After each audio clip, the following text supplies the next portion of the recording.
Being here today is very, very special to me. It's special to me for reasons that it may be special for these gentlemen up here. I am a soldier myself. I am a soldier today. In fact, I'll have my uniform on tomorrow and be at Camp Atterbury. So I want to thank you guys for coming. That's great. So I thought a lot about, well, I think all the time about inbound marketing. That's what I get paid to do, right? But I thought a lot about coming here and talking to you guys in this space and being a part of this event. And I really wanted to wrap a story around this presentation. Wrap a story around the presentation that involves my career in the military and how the military has helped me do what I do today in inbound marketing.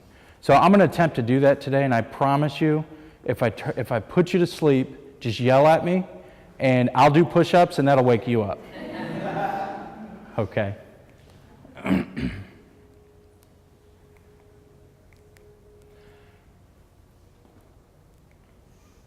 So I'm wearing a shirt right now that says Slingshot SEO, right?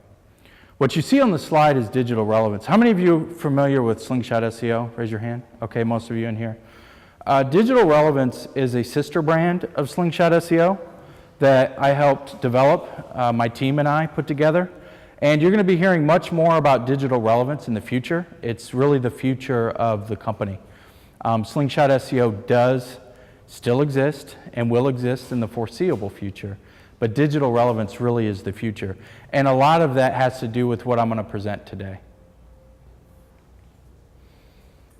Okay, so the agenda. You know, early in my career, I was very, very channel focused. So search and social, everything was about the channel, right? Well, I want to put the channels in a perspective of success. How much time should you spend on those channels?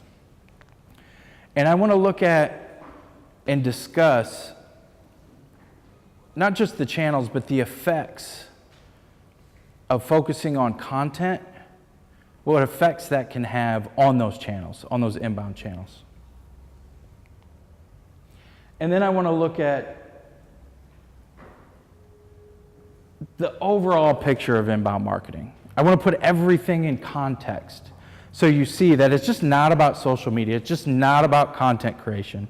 If you're a business, profit, nonprofit, B2B, B2C, there's a funnel out there that people work through in their mind to make a decision to either buy from you or donate to you or whatever it is that you do. And we're going to talk about that funnel.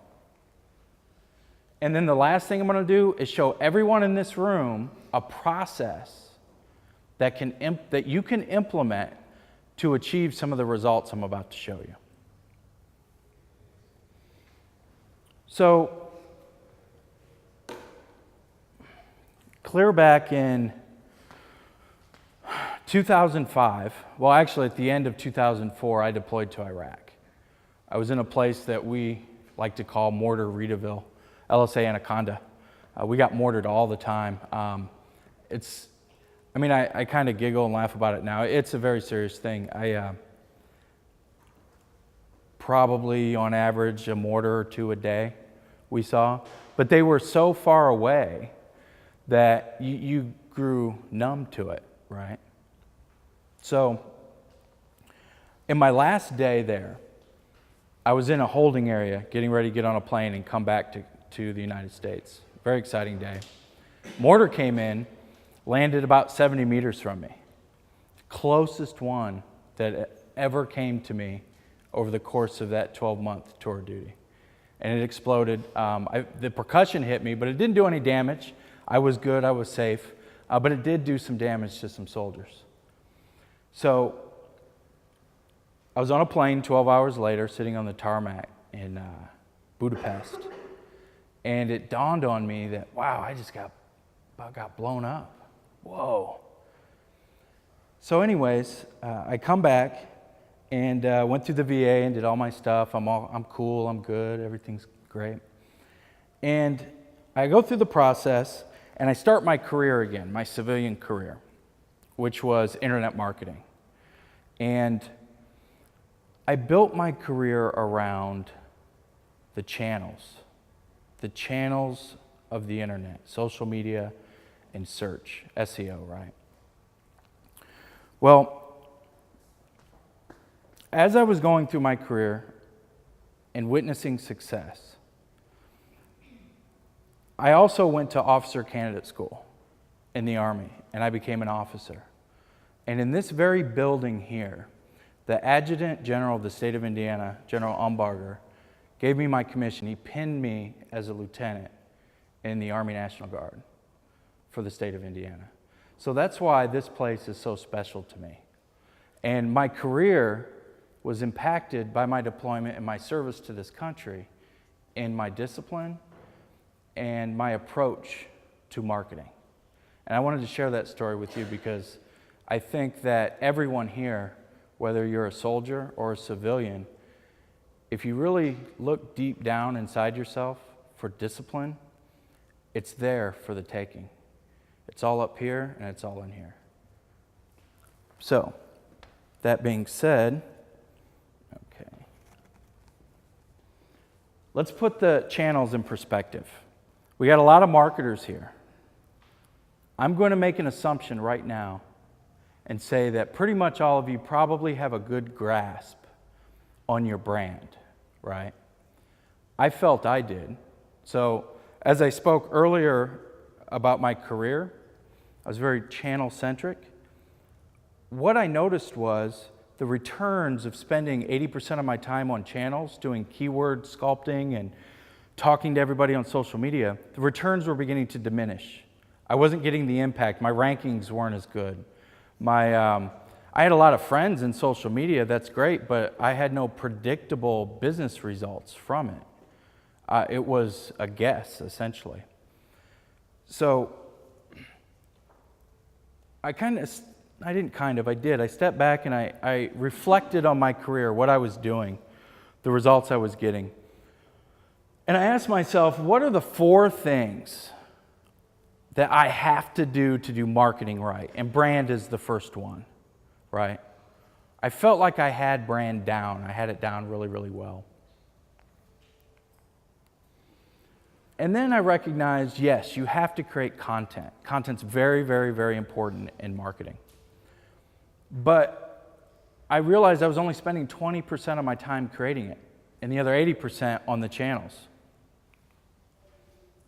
Distribution of the content. That's your channels, your social media, your search, and there's others. That's where I spent the majority of my time, and engagement as well. Spent the majority of my time there. So now what I want to do is I want to show you the impact of spending 80% of my time on the channels and 20% on content. I want to show you the impact, what happened when I flipped them. This is the takeaway, the 80-20 rule. I encourage everybody, if you're spending 80% of your time on the channels, switch to content. Because if you do, that's what happens. This is organic search traffic to a website over the course of over 3 years. And I separated the graph based on blog posts published per week. You can see the difference. It's huge, huge. I've seen studies done where essentially you hit a flat line for a while when you can publish 21 blog posts a week. But then if you can get it up to Huffington Post levels, say 60 posts or more, then you see another giant spike in traffic and conversions. Those are the leads from that same traffic.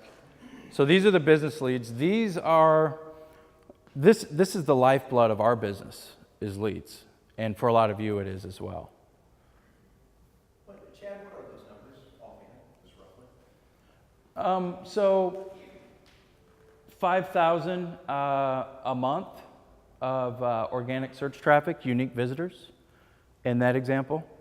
But it's not so much the number, it's the trend that I want you to pay attention to.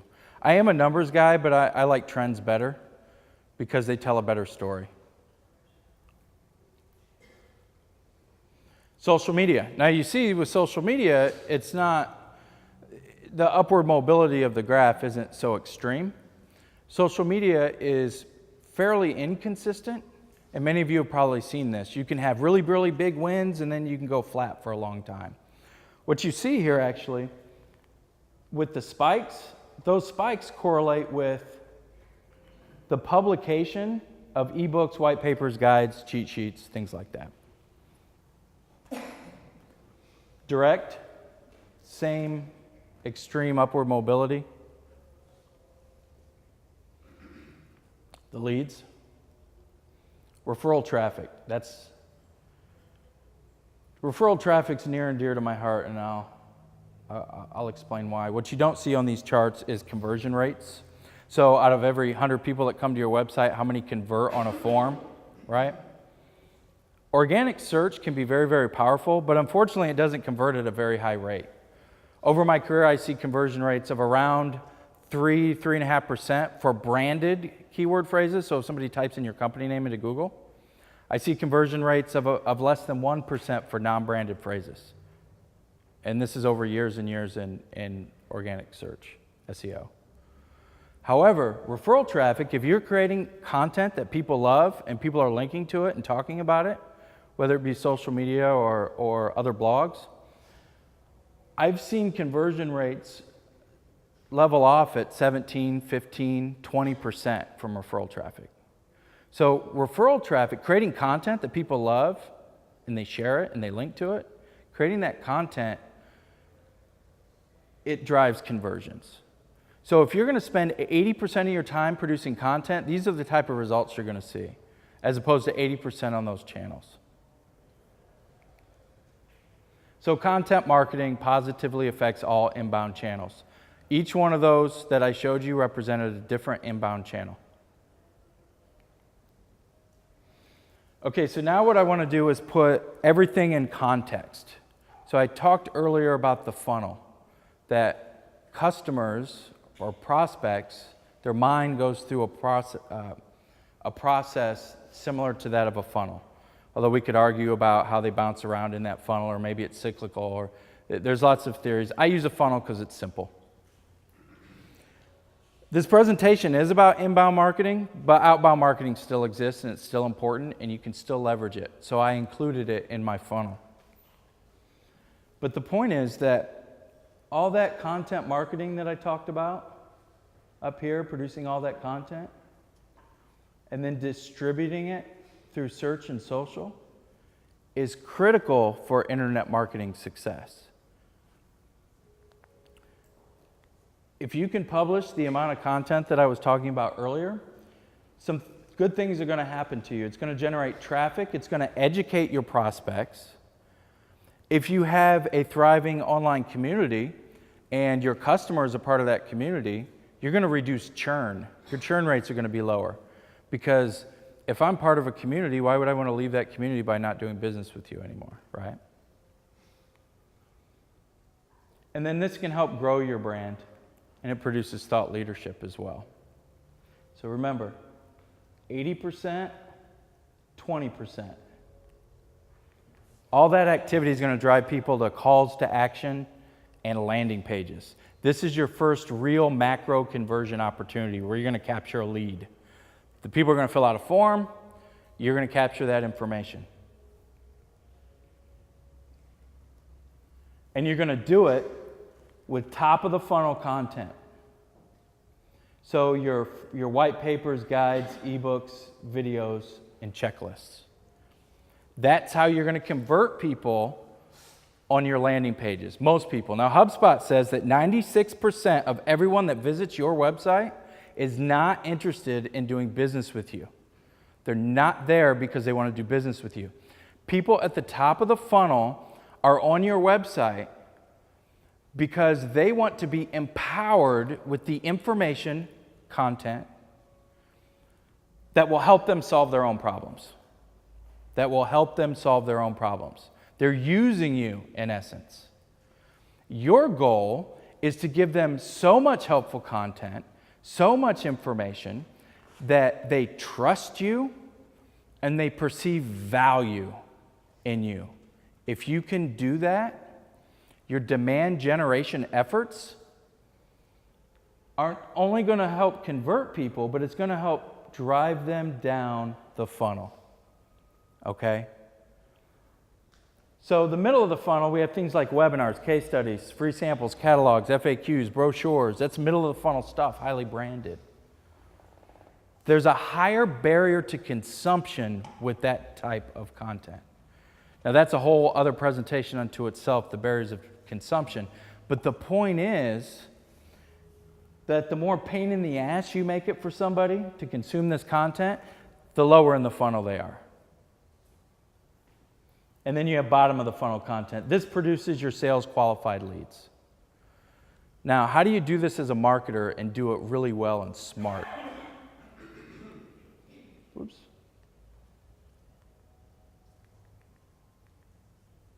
You do it with lead nurturing, lead scoring, lead segmentation, lead intelligence, marketing automation.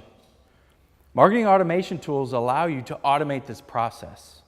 This is what I do every day, and marketing automation is great because if I didn't have it, I don't know how I'd do this in a scalable way.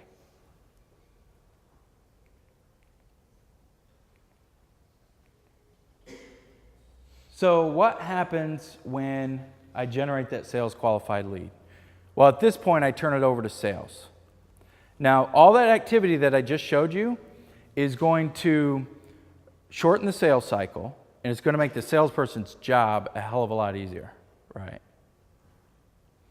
And then you can also use these same marketing automation tools for retention, to retain customers as well. So the takeaway of this is, I mentioned demand generation. The top part of that funnel, that content marketing, is really demand generation. Don't expect it to create demand for your products and services. Don't. Expect it to create demand for your content. Remember the numbers I shared with you about HubSpot? 96% of first-time visitors to your website are not there to do business with you. Your content is not going to create demand for them to do business with you. They're going to want more content, which I would argue is more powerful. And it's more powerful because your content that helps them solve their problems builds trust and perceived value in your brand. It helps to get them to join your community, your social community, your online community. It helps turn people into brand evangelists. And that person is much better than somebody that does business with you one time, because they'll do business with you for a lifetime, and they'll tell everyone else to do business with you too.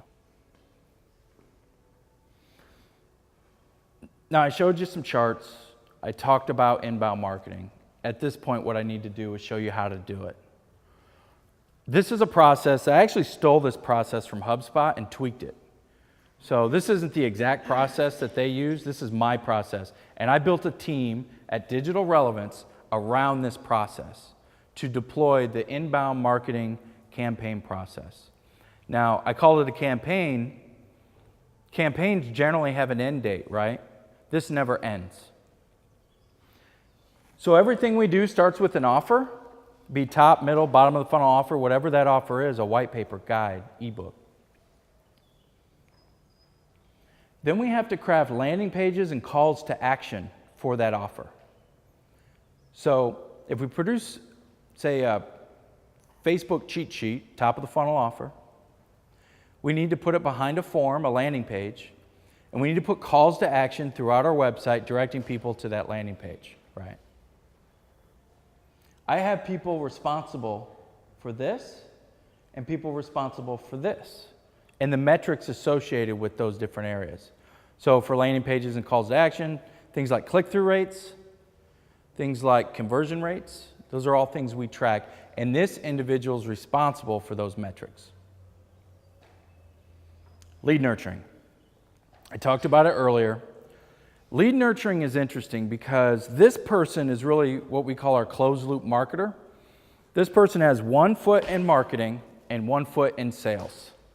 Because if our job is to deliver sales qualified leads, to sales, we need feedback from sales, constant feedback, so we can tweak our lead scoring, our lead intelligence, our lead nurturing campaigns. So this person does report to me, but they're constantly working with sales. And the metrics associated with this particular position are your email conversions, things. We use email mostly for our marketing automation, our lead nurturing, and how many leads we get to hand off to sales. Next is email. Yes, lead nurturing, we mostly use email to do, but this person does not have one foot in sales.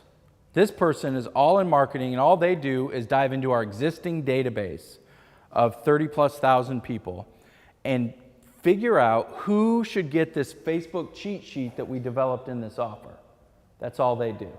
And then they send emails, targeted emails we never blast to our whole list. We pull out segments and we target people. We want to deliver the right content to the right person at the right time.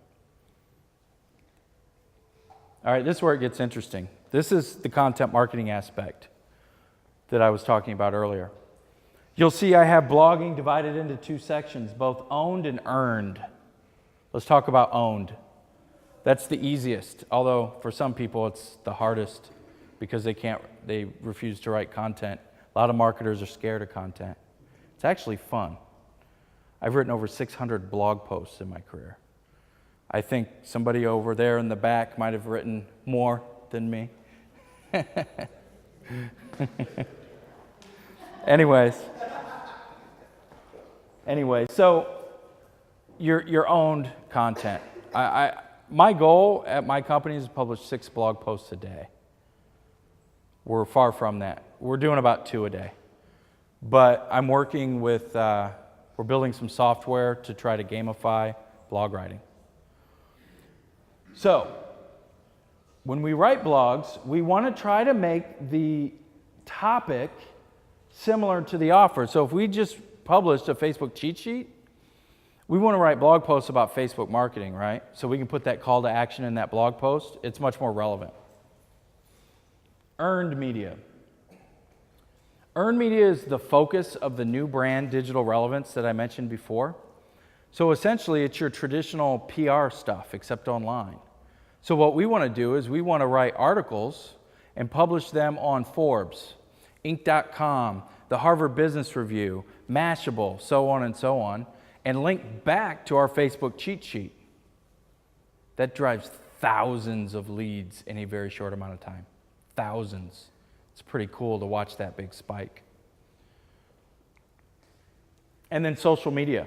We want to broadcast. I know for a lot of you purists, hearing the word broadcast and social media probably makes you cringe. I get it. That's not all we do is broadcast. But our social media community manager, the most value that we get from this position is the broadcasting of our owned and earned media and our offers. Middle and top of the funnel offers. They drive conversions. And my role in this process is to analyze and adjust everything. So I'm looking at the big picture. Now, I do empower my staff to analyze and adjust in their areas. But if it's sweeping across multiple areas, it's really my job to step in and fix that. So the takeaway, that this campaign structure that I just showed you is really a process for nurturing and for getting conversions, leads. So let's look at the takeaways again. The 80-20 rule. If you're spending 80% of your time doing SEO or social or both, only 20 on content, you need to switch it. You will not be sorry if you switch it. Based on those graphs I showed you, it's pretty clear that content marketing positively affects all inbound channels. Based on the funnel, the idea that demand generation creates demand for your products and services, don't take that mindset because you'll be disappointed. It's really, what it really does is create demand for more content. Creates demand for community. Builds trust, perceived value. and the structure I just showed you. That's the structure that works for us, and in many cases, it will work for you as well. The final takeaway, and I mentioned this before, the end goal, whether it's social media, search, email, even paid advertising, our goal as marketers is to deliver the right content to the right person at the right time on the right channel in order to maximize profitable consumer behavior. That's our job. What I just showed you is going to widen your sales funnel, and it's going to shorten your sales cycle by creating acceleration through your sales funnel. Oops. And there's my call to action. I always end presentations with calls to action. This is our earned media guide for inbound marketers. It really does a deep dive in that section of the process that I showed you of earned media. If you're interested in figuring out how to get your content in front of the eyeballs at places like Inc. and Forbes and Harvard Business Review, download this ebook. It'll help you do that. Well, Chuck, at this time, I'm going to turn it over to the crowd. They can ask me questions. You can take over if you want. I'll even do a dance if you guys want me to.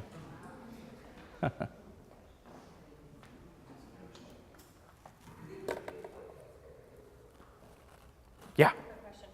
So I know you do a lot of blogging. Yep. In terms of, so for Smart Heroes, we do obviously a lot of Facebook, Twitter. We don't have a blog.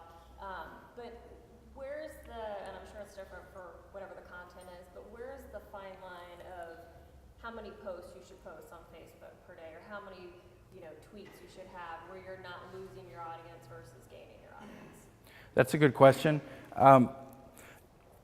A gentleman named Dan Zarella, who Chuck loves, he's done a lot of research on that. He calls himself the social media scientist. Type in his name in Google and go to his blog. You'll see lots of charts with studies he's done. But ultimately, it's going to vary across your industry and across your audience. What I tell my social media community manager is tweet away. Tweet until you're blue in the face. That usually equates to about 2 an hour, okay? And we have some automation built in there as well because we are doing some broadcasting. As far as Facebook goes, we do 2, maybe 3, sometimes 1 a day, no more than that.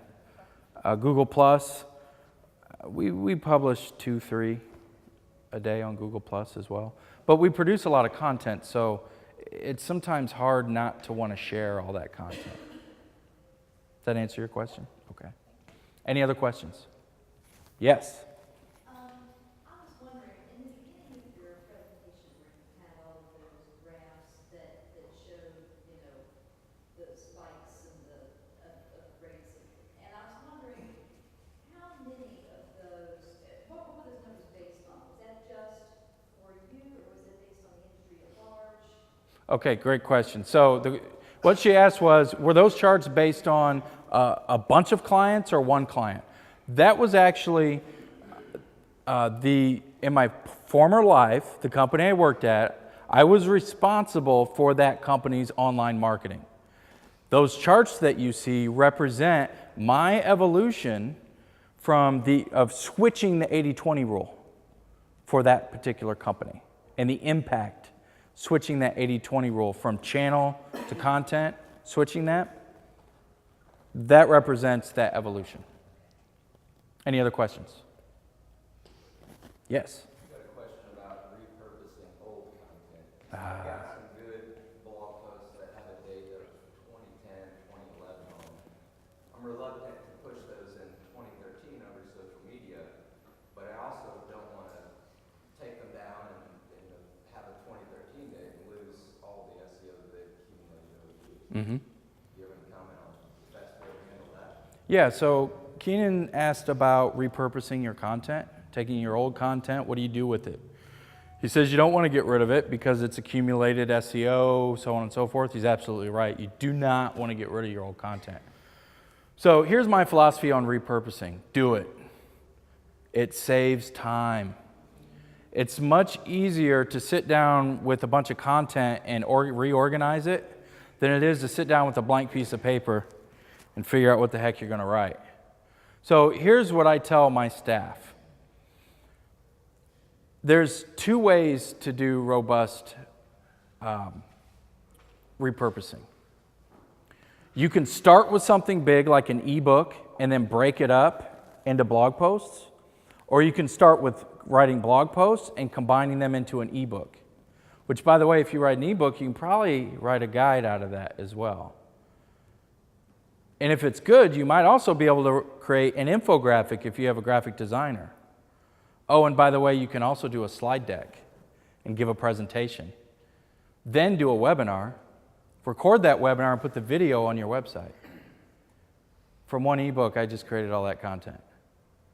So what I would say to you, Keenan, in your situation, is figure out a way to go from the demand generation phase of that funnel with your content and move it below to the tofu, the top of the funnel, and repurpose that content into something that someone would find valuable, whose problems you would solve if they downloaded that guide, ebook, white paper, whatever you want to call it. Any other questions? Yes? How would you suggest kind of emulating your process or your little circles with like one person? You have a whole staff working on those things. You have suggestions on one or two people being in charge of the process. Yeah, so she's asking about, if one or two people were doing the inbound marketing campaign process. It would be difficult. You have to pick your priorities, okay? But your number one priority is content.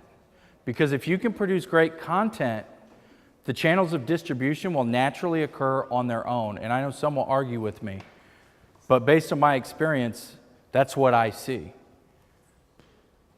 Yeah. Two questions. One, on your old blog posts, should you take the date off those? And two, is Facebook, a post on Facebook better than a blog, or is there a difference between with search now against algorithms? Which way? Okay, so the first question was, do you take your dates off your old blogs? I wouldn't. I wouldn't even bother with it. In fact, I get angry if there's not a date on a blog post that I'm reading. The other question is really around the importance of, say, a Facebook post versus a blog post when it comes to search. You know what? A couple years ago, I would have given you a straight up data-backed answer to that question. Truth is, I don't care. I'm spending 80% of my time creating great problem-solving content that my prospects are going to love, and they're going to want to share, and they're going to want to be a part of my community. That's what I'm focused on. All that Facebook stuff and blogs and user-generated content, as long as I'm doing the right thing, everything's going to happen. Everything's going to happen for me if I'm doing the right thing. Yes? So, two questions. One, the importance or relevance of attention span in social media. Mm-hmm. Some people say, the average social media junkie, doesn't look an hour, beyond after an hour, it's old content, they're not going to find it. Mm-hmm. The other would be the importance of tying multiple social media networks together to your blog, Mm-hmm. broadcast out in Spider. Yeah, absolutely. So he's talking about really your attention spans on social media and distributing the content. I don't spend a lot of time worrying about that. I do connect to all my channels and I try to publish as much as my content as possible, broadcast it. But again, if I'm creating great content, my community is going to share that on their social networks and they're going to drip it over time. I've seen blog posts I've written get tweeted 3 and 4 years later by complete strangers because they just were introduced to that content. Any other questions? Yes. Have you had any experiences with your content getting indexed quicker by Google when you share it on Google Plus with your authorship verified? Probably. I don't pay attention to it. Let me tell you real quick. By the way, he asked if I noticed getting indexed faster by being on Google Plus. I arguably went to work for one of the best SEO companies in the world, Slingshot SEO. And within 5 months, I more than doubled their organic search traffic. one of the number one SEO companies in the world, and I more than doubled their organic search traffic. And I didn't do a lick of what you probably think of as SEO. Not one page title was touched. Not one backlink was built. None of that. You know what I did? Created a whole bunch of awesome content that people loved. Google indexed the crap out of it. Google pushed it up the search engines. But you know what? Only 1% or less of the people converted from those non-branded phrases, and only 3 to 3.5 converted from the branded phrases. My referral traffic was killing it at 15, 17, 19% conversions because I was writing great content that other people was linking to on their blogs. Hope that answered the question. Yeah. So it's maybe kind of naive, but then is it fair to say if you were checking those indexes that you could create your content based off of that subject matter or try to link into it? And then that would in turn build your base? Yeah, so basically what she's asking about is strategy. So using keyword data and other data that exists out there on the internet to see what's resonating with different audiences. Yes, absolutely. That's lots of people do that. In my position, I kind of push that off on people, on contributors, content contributors. I don't have time to do that myself, so I write a lot about strategy, and it seems to resonate with people, so that's good. But I don't do much research. In fact, I hadn't wrote a blog post for a week, and I feel really guilty when I don't do that. And I get these weird ideas for writing blog posts all the time. And I'm in the shower because that's where we all get our ideas, right? And I don't know why I thought about this, but a Chuck Norris joke came in my head. Chuck Norris jokes, if you haven't read any of them, they're pretty stupid. But damn it, they're funny. So it pops into my head, what if I wrote a blog post called, What If Chuck Norris Was an Internet Marketer? And put jokes in brackets next to it. What would happen? So I went ahead and published it. This was just a couple weeks ago. And not many social shares. Got about 300 unique visitors. But when I got back into my Google authorship stats and webmaster tools, I had this spike of about 400% impressions from that one blog post. 400% increase from writing about Chuck Norris. It was a stupid blog post, by the way. So out of my top, like I said, I've written over 600 blog posts. Out of my top 6 blog posts, top 5, 3 of them are the Chuck Norris one, which I just wrote. Top 10 quotes if Samuel L. Jackson was an internet marketer. And top 10 quotes if Glenn Ross were about internet marketing. My top most visited and viewed blog posts of all time. That Glenn Ross one, in my former company, when I left, was approaching 10,000 uniques. It kept getting a second wind. I thought it would die, it just won't die. Anyways, any other questions? Yeah.